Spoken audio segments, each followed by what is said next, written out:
pwede ba doon kayo, lipat din kayo sa kabilang channel, paki-like, share, subscribe yung kabilang channel na FGF, no? Filipino Guerrilla Forces. Ano ba title nung kabila? Filipino Guerrilla. Sovereign Filipino Guardians of Freedom. Yun. Sanay kasi ako doon sa dati. No? So, Sovereign Filipino Guardians of Freedom. Yun yung search ninyo para lilitaw doon. Tapos mag-member kayo doon para mag-ano rin yun, umandar. No? Para pang ano namin yan, pang sustain ng aming goals. No? Paunti-unti, by next year, ang SFGF meron ng property.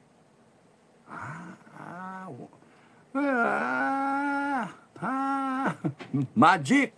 No? By next year, may property na. Or kunyari, in 5 years time, meron na. kahit 1 square meter. Bibili kami ng 1 square meter. Pauhukay ko yun, palalagay ko, 4 na kanto ng 1 square meter. Talagang bakal, ganyan kalalaki. Para ano, tapos doon. Yun ang gagawin namin, pundasyon. Lalagay namin isang buong 1,000 square meter na na flooring. Grabe. Gaganong-ganon siguro yun. The idea is we invest in real estate because you'll never go wrong pagka land real estate. Pero yung mga condo, talo ka dyan sa condo. Kasi lifespan, 50 years, and then mahal mo binibili. Kumita dyan, developer. Pero so, pagka land na binili mo is versatile. Pwede mong taniman, pwede mong gawing housing, pwede mong gawing resort, or a mix of everything. Now, since we are preparing our families na meron tayong livelihood at saka tutulong tayo, it's really important that we are able to have land. So habang naghihintay tayo ng improvement ng Pilipinas towards a better Philippines through an Inday Sara or through you mga kababayan na tumayo kayo at paglaban ninyong katotohanan, ang katarungan at inyong karapatan. Well, at kung walang nangyayari, at least tayo, SFGF, umaabante. Abanti! Di ba? Abanti na.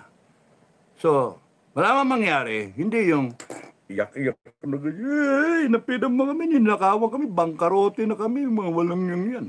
Hindi na tayo pwedeng galawin. Kasi meron tayong legal entity.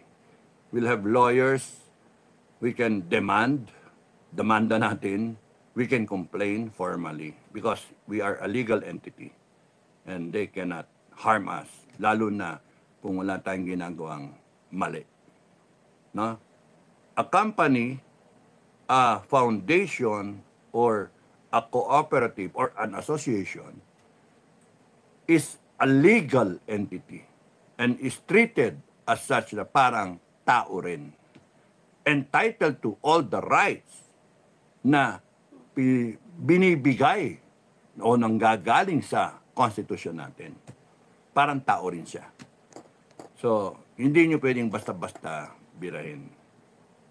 So, we're taking the first step dun sa namin, sa SFGF. Kaya, sali na yung gusto sumali. Pero, mag-fill up kayo ng application form. We have, so that we have that database and your information is protected, mga ganun ba. So that we know our actual members because we have benefits. No? Yan yung ko. Explain ko yan doon sa kabilang channel. So in 5-7 years from now, hopefully we are worth hundreds of millions, if not billions. No? Nip, how do you do that? Mag-imprenta kami na sarili namin pera. I know. It can be done. It can be done. So, to those who are interested, thank you for taking interest. You just apply and just continue watching. Sa inyo, walang ano yan, walang personalan, walang tawag dito. Hindi compulsory. Becky SFGF Taiwan. Kita mo, ilalagay nyo na yung ano ninyo, SFGF. Papakilala. Walang takot eh. Hating gabi, talaga ang live ni Sir. Sorry po. Sorry. Ma'am Becky, sorry eh. Yung ganun talaga eh. Kinausap niyo ako eh. Bicolanong makulit. Siguro tama ang ibang analyst na plans nila na panalunin sila Bam at Kiko para masabi nila na wala sila kontrol sa halalan kasi tambak ang kandidato ng alyansa laban sa PDP. Basta sa akin, no? Whether it... Kung ano man yung pinanggalingan. Now you have 24 senators. So, doon ka, satellite view kayo. 24 senators. Isipin nyo kung sino yung diehard na Inday Sara. Count them. Yung incorruptible, hindi mabibili. Tell me the names. Sino? Aabot ba ng 7? Yung talagang 100 million. Kahon! 200 million! Kahon! 500 million! 500 billion pesos. Kahon! Kapartido yan. Pucha na, may utang na loob. Kaibigan ko yan eh. 1 billion pesos. Hindi na kagad nakasagot. O sige, bonus. 1B. Pagka nag-abstain ka.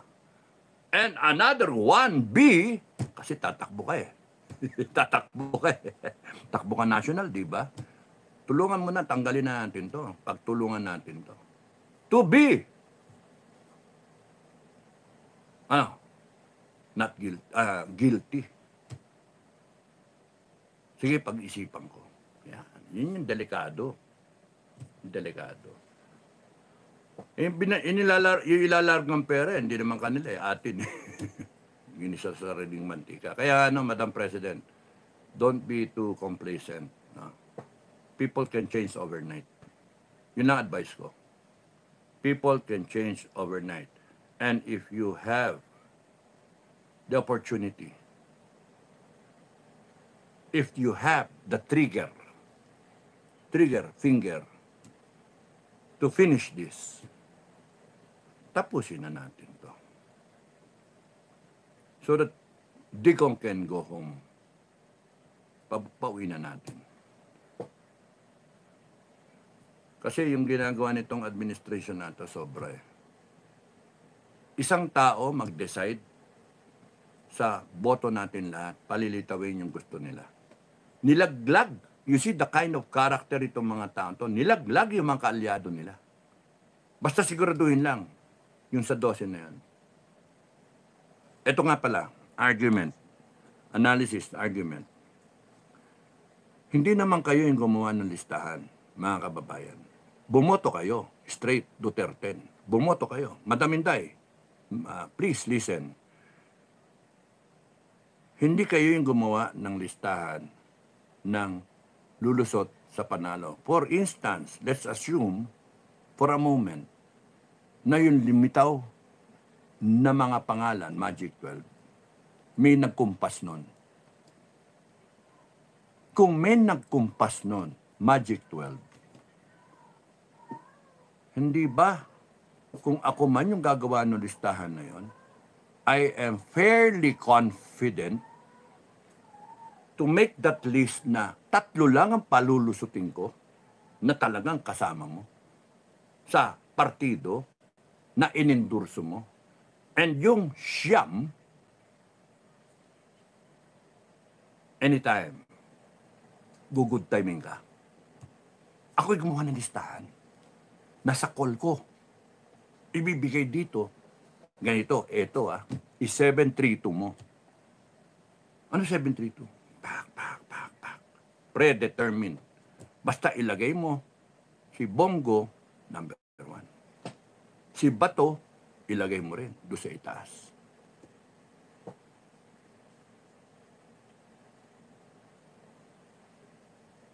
Kaya huwag kayong magbabakasakali na kakampi nyo forever ang mga tao. Because money blinds people. Money corrupts. It's just a matter of how much. No? Itong mga taon to na kumakalaban sa inyo, Madam President, ay mga taong walang kaluluwa. And they will spend as much as they can kasi wala silang konsensya na pera ng taong bayan ang gamitin nila para timbogin ka, Madam President. So yung ginawa na listahan na yan ay listahan that sila ay very confident na makukuha ka. Na tapalan nila ng ganito. Tapalan ng ganon. Pwedeng mag-fluctuate. Sa isa, 500 million. Sa isa, 1 billion. Sa isa, 2 billion. Basta, may budget siya. 100 billion, kunyari. Let's just assume, 50 billion. Oh, sige. 50 billion na budget. May 1 trillion siya at his disposal. 50 billion. Kanino ko ibibigay ito? Pak, pak, pak. Tapal, tapal. Before you know it, iyak-iyak tayo, wala na si Inday. Na-impeach na. And then what? Kung kailan doon sa dulo, magrarally mag-people power. Kaya nga ang advice ko, if there is an opportunity, please rise up. Please stand up. Please be the leader that you were bred to be. A Duterte. Please show us that DNA of a Duterte. You shine. And we will protect you. We will stand with you. Just tell us. You lead us. You take command of the Filipino people. Take command of the armed forces and the PNP. We will take command of this country and make sure that you are sworn in. Because ayaw na namin ng ganito. Gusto naming tapusin ang problema ng Pilipinas. Gusto namin umabante dahil sa nakalagay yan sa preamble. We the sovereign Filipino people. Imploring the aid of Almighty God in order to build a just and humane society. Hindi humane yung nangyayari ngayon.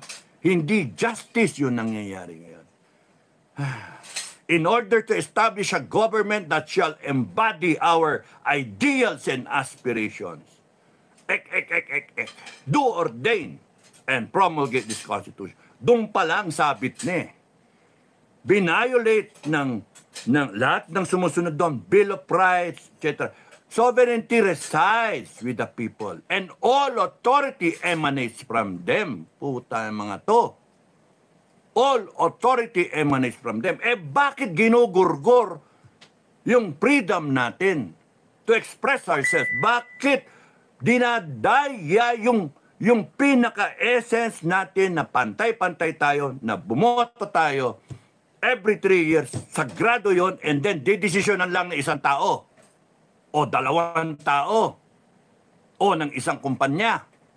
And then pera natin ang gagamitin para magbayaran. Di ba mga walang niya?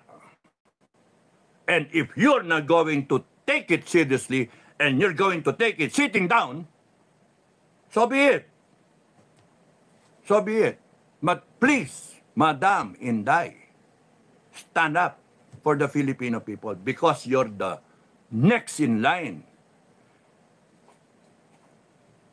You stand up. Tapusin na natin to, wag yung ganito. Ginagago tayo and then iyak-iyak tayo. Rally, rally, rally, rally, rally, rally. Itong mga to, ha? Kayong mga nasa gobyerno kayo, kala ninyo, kayong mga nasa gobyerno, kala ninyo, kaya nyo kaming gaguhin? No. We are sovereign. Gusto ninyong magkasubukan tayo? Sige, magsubukan tayo. I'm sure tatakbo kayo when we declare, when we make the declarations that we want, when we shut you down, when we terminate all of you, when we instill discipline, when we make sure that there is no more corruption, when we install the death penalty, and all the other changes that will bring this country forward to a Singapore, or Denmark, or Finland. Pero yung ginagawa ninyo, mga buhaw-buhaw kayo, ang yabang pa ninyo. No, lokohin nyo pa ang Pilipino. Tapusin na natin to. Sino nga harang? If God is with us, sino? Lumabas tayo. Haharang. Sino ang ano dyan? Papalag. God will strike you down. Pati pamilya nyo. That's a promise. Huwag kayong mag-aanong ganyan. Di kami tatabla ng mga banat ninyo.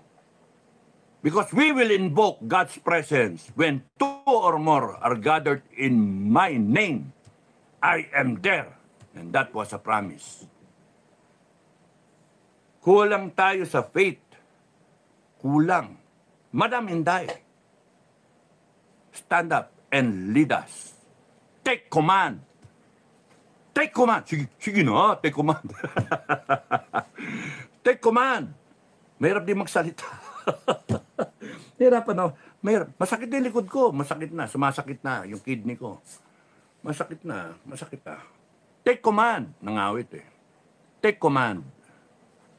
Let's do this once and for all. Enough of the rallies.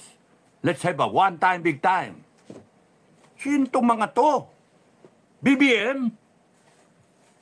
Liza? Ha? Tamba? Sino? Sila lang? Tatakot tayo? To AFP, PNP? Talaga? Haharang kayo? You do not know the sovereignty of the people? And tayong mga kababayan, you do not know your power. You do not know your rights as a people. Kaya nga,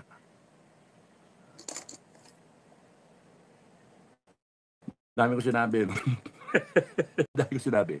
So, ang SFGF, maghintay lang kami, manon, ganyan lang, nonod kami, nonod.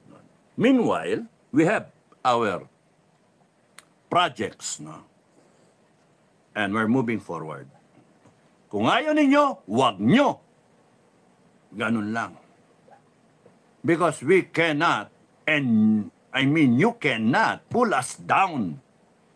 We're moving forward.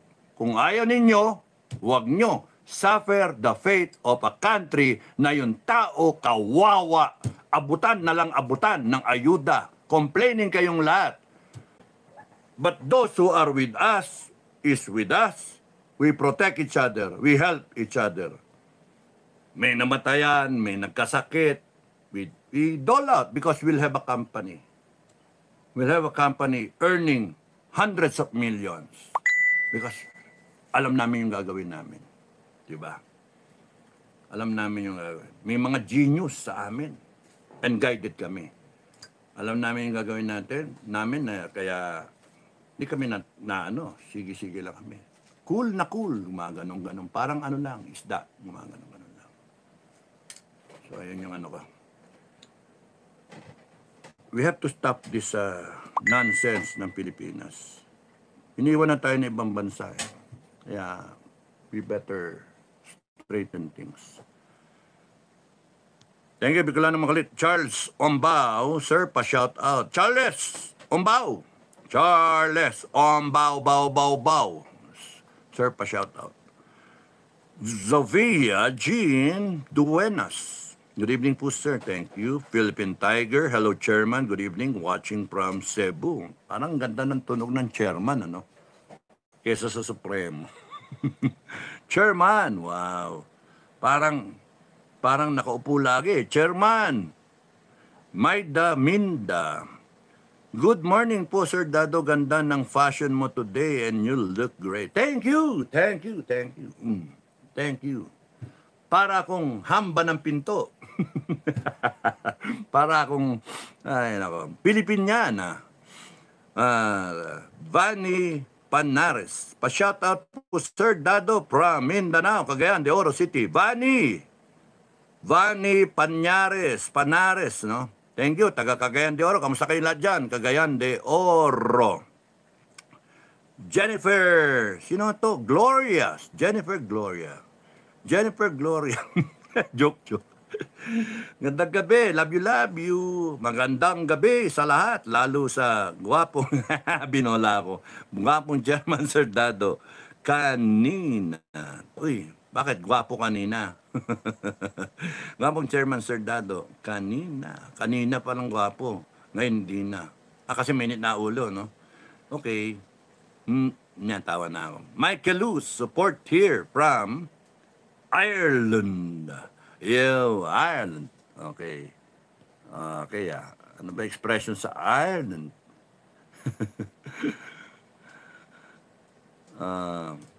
Bicolanong makulit, sir, nananawagan po na po si General Pokis na ng transparency ng botohan, kung hindi sa kalsada na lang magkita-kita.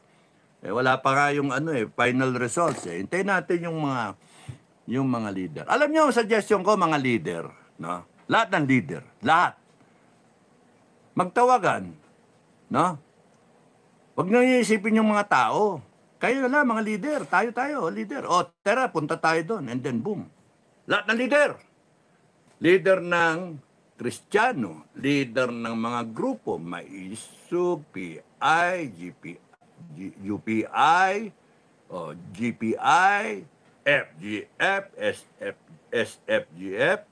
Ay, nasa-hospital ako. Yung mga MUP, yung whatever, Eagles, lahat. And then, mga vlogger, mga kandidatong politiko, lahat kayo. Punta kayo doon sa isang lugar. And then make a declaration. Nandun kayo.